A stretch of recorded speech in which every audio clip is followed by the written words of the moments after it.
law enforcement departments throughout the United States, the only national program that brings you authentic police case histories. Gangbusters.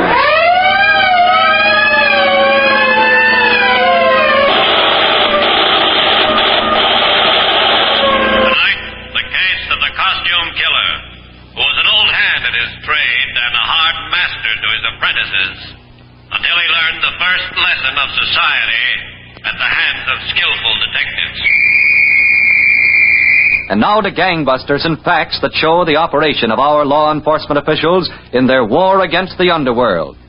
Gangbusters has asked Chief J.A. Pitcock, who recently retired as Chief of Police, Little Rock, Arkansas, after 31 years of service, to narrate by proxy tonight's case. The inside facts in the case of the costume killer. Chief Pitcock, from what you've told me, I know tonight's case is so fantastic, the facts about this criminal are hard to believe. Yes, Don Gardner, but I've got his signed confession to murder right here in my hand. Well, when did you first hear of this man, Chief Pitcock? Well, Don, our reports start not too many months ago in the city of Paragould, Arkansas. A tall, slim man about 40 had been sitting in the front parlor of his rooming house. He'd heard a knock at the door, and he was on his way to answer it. All right. Hello, Mr. Osprey. Well, come in, Joy. Don't stand there like a tired old field horse. Yes, sir. Look, Mr. Osprey, don't be sorry to me because Don't tell me here. Come on in the parlor. Yeah. Kids, spend your days and nights trying to pound a little something in their pumpkin heads so maybe they'll amount to something. Get in there. Yes, sir. Well, what were you going to tell me, boy? Get it out of you. Think you wasn't born with a tongue. I tried, Mr. Osprey. Honest, I tried. Sit down. Yes, sir. Now, you got to listen to me, boy. For years I've been showing kids how to do this. Kids, they all think they're smarter than you. Oh, I don't think I'm smarter than you, honest. Well, if you listened close to me and done exactly like I told you, you wouldn't have had no experience like that. I tried, Mr. Osprey. You didn't do it like I told you. You didn't do a thing I told you. Well, I was awfully scared. That cop came pretty close, awful close. Well, if you'd listened to me and if you'd opened the window like I showed you how to open it, you'd have been in there and out with a stack full of stuff before that cop even got close. Yes, sir, I guess I would, but... But nothing. I got boys all over this city and lots of other cities. I showed them what to do and how to do it. Now, me and you are going back to that store tonight, and me and you are going to come home with a gunny sack full of stuff. Yes, sir. And then after we get that, I'm going to show you a few other things. How to disguise yourself up good so nobody can pick you out. How to pick a lock with just a hairpin. How to break a man's arm with just one twist. Do I have to learn that? Of course you got to learn that, boy. Sometimes you got to hurt people. Sometimes if you don't hurt people, you get hurt yourself. And hurt bad.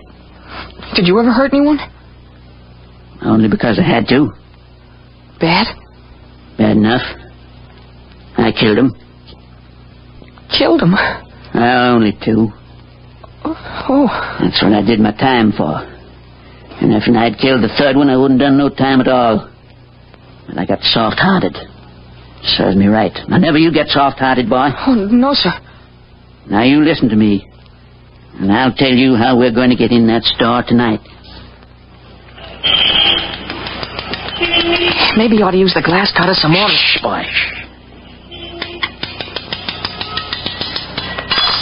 You got it. Sure, I got it. Okay, Joey, I'll give you a boost up. You unlock the window. Yeah. Now, grab a hold. Okay. Now, up you go. Okay, now. Reach in, unlock the window. Yes, sir. Wait a minute. A little higher. Yeah. Okay, I got it. Good boy. Now, come on down. If you did it like this last night, we wouldn't have had all this bother tonight. You got your gunny sack? Yes, sir. Okay. I'm going to boost you in. You know what to take. And when you get it, you meet me back the room. Ain't you coming in with me? There ain't but one way to learn, boy, and that's do it yourself. But, Mr. Osprey... Don't stand there arguing with me. Now, come here. I'll boost you. It ain't fair. Now, up you go. Okay, that's enough. Now, jump down. Yep. Everything all right? Yeah, I think so. Good boy. I'll see you back the room.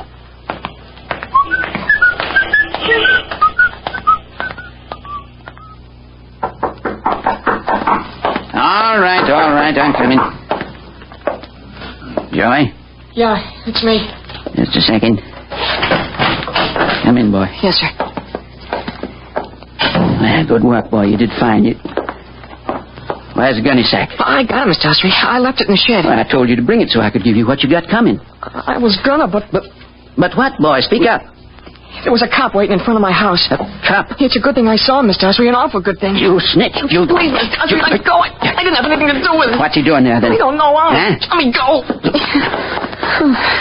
All right, boy. If this cop's waiting for you, that ain't good. What do we do? Well, I'll tell you, boy. You go on home and get to bed. But the cop will That get don't me. matter none, boy. You got no record. You get off easy. But I don't want to go to jail. I don't want I'll just give you a talking to. With me, it's a sight different. I'm on parole. They send me back to prison for life. You wouldn't want that to happen to your old friend Slim Osprey, would you? Oh, no, sir, I wouldn't. Well, now you see why I got to leave town. Anyway, I got some of my other boys to look in on. I'll be in touch with you, boy. You'll hear from me. You're a good boy. So, Don, Slim Osprey, a parole murderer and tutor in crime, fled to his native town of Hattiesburg, Mississippi, where he sought refuge at the home of his sister Etta. But Slim Osprey's sojourn in Hattiesburg didn't prove as pleasant as he had hoped. Slim? Slim! Slim! Yeah, what's ailing you now? I asked you to weed the garden. Instead, you sit there all day like you were the landlord waiting for his rent. If you want the garden, weed it yourself. I ain't budging, Etta. I ain't budging an inch. Honest, Slim, it just ain't right. If I feel like it, Etta, I'll sit here all week. I don't know how many times I have to tell you, Slim. You ought to be out working like other men. Now, looky here, Etta. If there was work I felt like doing, I'd be out doing it. There ain't no kind of work around this town I feel like doing. Can't you get that through your head? If you don't work, you're blown back in the penitentiary. Now, look here, Etta. I said the penitentiary. Don't you talk to me like that, Etta. The whole town's talking about you. They all know what you are. I got to bear the shame. Who cares? I could see that you're sent back to jail. Shut up, you don't, old hen. Don't. Why should I dirty my hands on you? Fine home you give your own brother, always nagging. Don't know when to stop. I guess it was a mistake taking you in. More of a mistake not coming back. I guess you better leave, Slim. I reckon the best. I want you to be packed when I get home. Yeah. What time you coming back? I won't be back till late tonight. Hey, What? who's going to fix my supper? Nobody. You're not eating here again. Hey, Etta! You old hen. You ain't sending me back no penitentiary. You ain't even going to think about sending me back. That, Don, was the moment Slim Osprey made up his mind to murder his sister Etta. He knew she would walk home that night, and he waited in a clump of weeds until he heard her footsteps.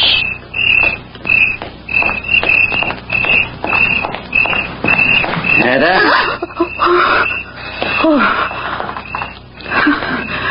Howdy, Etta.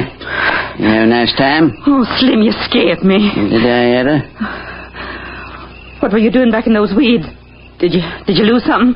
No. I'm just fixing to lose something, that's all. What do you mean? Nothing, Etta, nothing at all. Are you all packed to go? I don't want you in my house tonight. I changed my mind, Etta. I'm staying. Who said so? I said so, that's who. No, not in my house. No? If you don't go tonight, I'm calling the police. You call him, Etta, you call him. Slim, no, don't. You old hen. Try to send me back to penitentiary, will you? Fine way to treat a brother.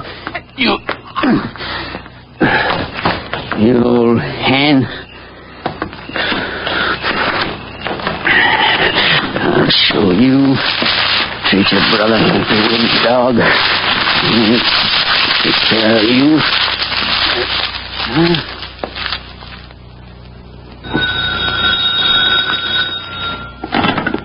Deputy Sheriff Clarkson. Deputy Clarkson, this is Slim Osprey. Yes, Slim. It's my sister Etta, Deputy Clarkson. She left the house yesterday to go visiting. She didn't come home all night. Where'd she go, Slim? Well, I don't rightly know, Deputy Clarkson, but you know Etta. That ain't like her.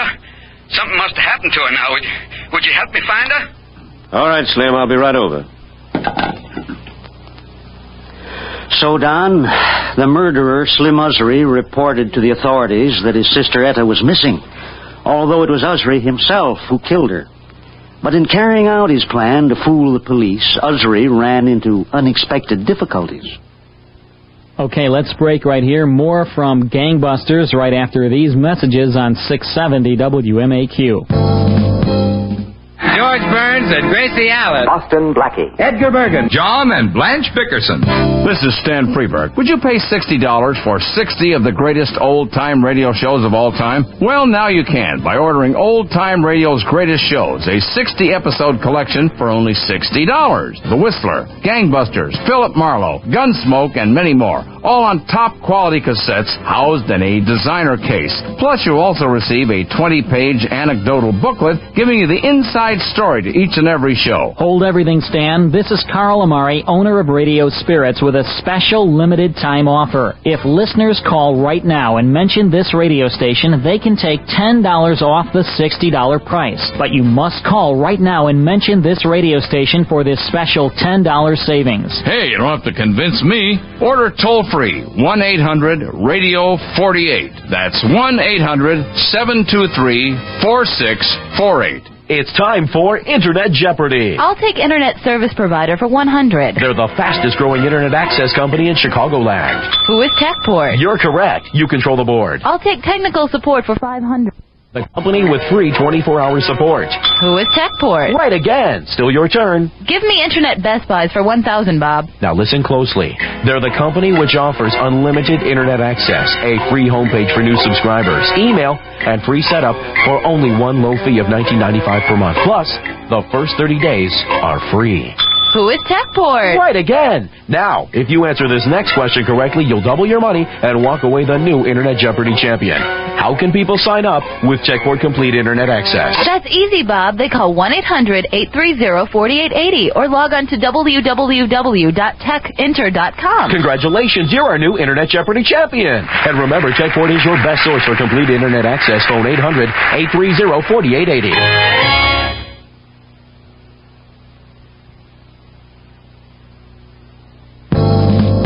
Now, let's get back to Gangbusters. Now, you were telling us, Chief Pitcock, that Slim Usry murdered his sister Etta and then reported her missing. Yes, Don. And an investigation was started. The weeded area of the neighborhood was on the list of places where deputies thought the woman might be found, and the search there was in progress.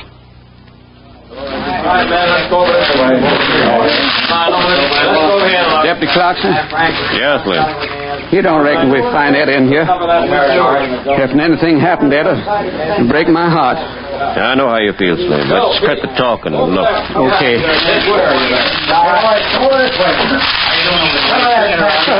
Etta. That is, Slim. Hey, boy. Etta. Hold it, man. Hold it. What's the matter? What's the matter? Did you find something, Slim? Good Lord. Etta.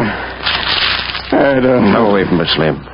Come away. I won't sleep a wink till I get the man who did this. I won't sleep a wink.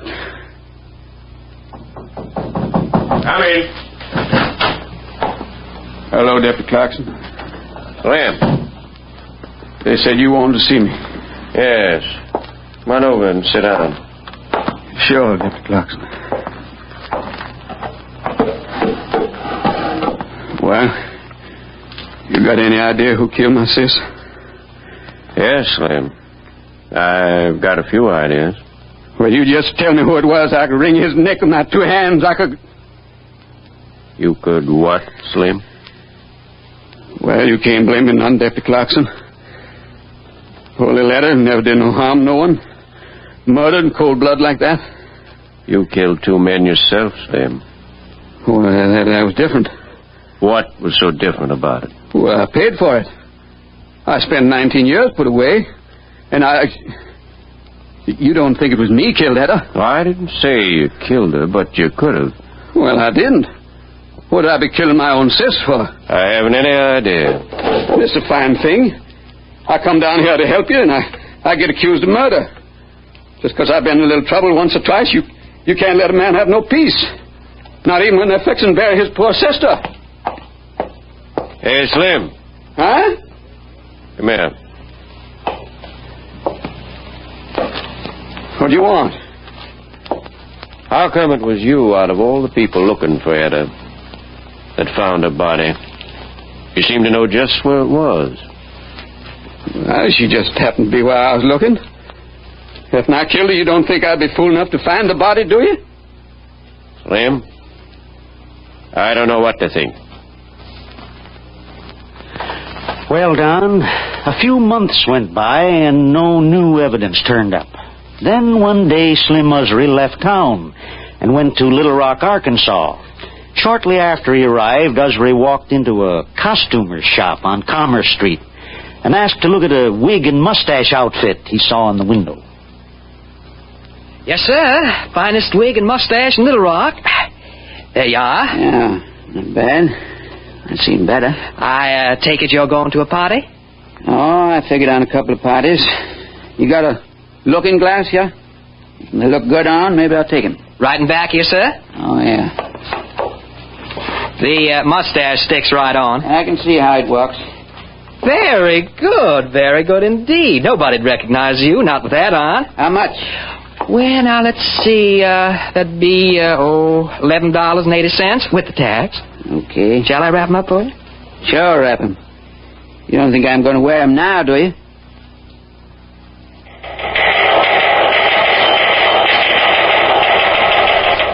Attention, all squads.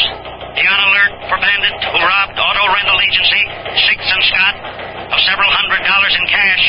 This man, described as tall and slender, apparently wore black mustache and wig as disguise. Caution, this man is armed and dangerous.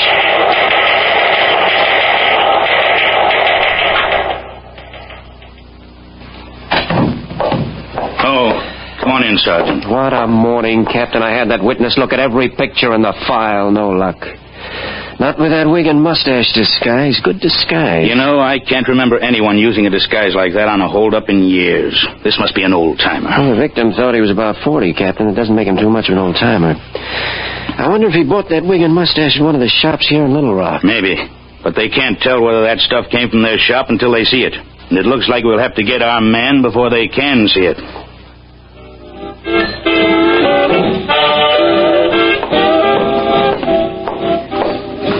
Hello, Mr. Usry. Huh? Well, Joey. Sit down, boy. Sit down. Thanks, Mr. Usry. Call me Slim, Joey. People around here know me as Slim. Okay, Slim. By gravy, you growed. How about a beer, Joey? Oh, no, thanks. Later, maybe. Well, I came as soon as I got your letter. Yeah. Well, I wrote to you, boy, because I like you. And I want to do something for you. I was sure glad to hear you didn't go to that reformatory. Well, it was like you said. They gave me a talking to and let me go. They haven't caught me since. That's good boy, Joey. I figured when I got your letter you needed some help. Not just yet, boy. First, you got to finish your lessons. Lessons? Well, I could do okay now. I've been doing okay. Well, maybe you could, but we got to be sure about it. Now, tonight, I'm going to try my old disguise trick again. You recollect I was telling you once about disguises? Yeah, I remember. Well, boy, tonight, I got a nice little old cafe all picked out. It'll be so easy I won't need help from you. I wouldn't need you even if you was ready. So you just stick around my room.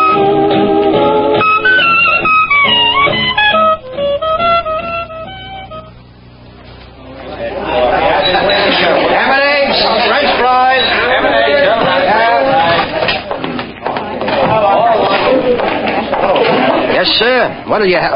This, stick up. What? Reach. What's the matter? Everybody quiet. Wait a minute. Wait for nothing. I'm in a hurry. Where's the dough? I'll get it. Hey, it was an accident. I don't like accidents. Now, don't anybody move till I'm gone. Anybody follow, get the same. Get him.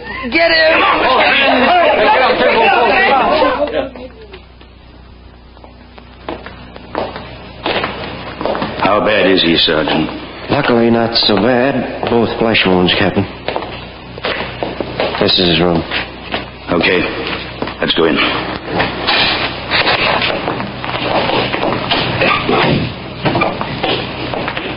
Hello, Mr. Walters. How do you feel now? Oh, not bad, considering. I'm Captain Crossman. Oh, hello. Mr. Walters, do you think you could recognize the man who held up your cafe and shot you? I don't know. Maybe I could. I ought to know that mustache anyway. Mm-hmm. Is this the mustache? Yeah, that's it. I'd swear that's it. It was found in an alley near your cafe. The hold-up man was seen running up that alley. That's it, all right. Thanks, Mr. Walters. We know where it was bought. Now all we've got to do is find the man who bought it. I'm telling you, Joey, just like I tell all my boys. You miss doing something one way, no matter how many times it worked, it ain't good no more. That seems crazy to me. All you gotta do is get another mustache. No, boy, the police and everybody else on that mustache and wig trick. I gotta try something else. Yeah, but you promised I could try the mustache trick. I said no, boy. When I say no, I mean it. Maybe we'll pick up and go someplace else and try it, but not here in Little Rock. It's nuts, Slim. And we're just getting set here. And I don't know whether I'm going to stay or not. They got a big charge against me. I could have killed that man last night. Oh, the guy was shot up a little. Serves him right. Maybe I should have killed him. Sure. So, he'd have been number 3. Joey. Number 4. Number 4? You heard me. You mean you killed somebody since I saw you last? What if I did? If you want no account. Getting back, we got to change our way of operating. We got to just... Boy, where you going? I'm going out for some air. Well, now watch out where you go and what you do. Well, just going out to get you a present. Present, boy? For me? Sure. And one for myself. I'll see you later, Slim.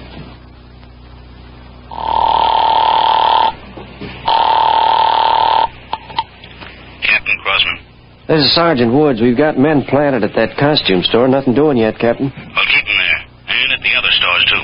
Okay, Captain, but it's pretty much of a shot in the dark. This fellow'd be a chump to come back for another mustache. Maybe. But if he does come back, I want a welcoming party for him.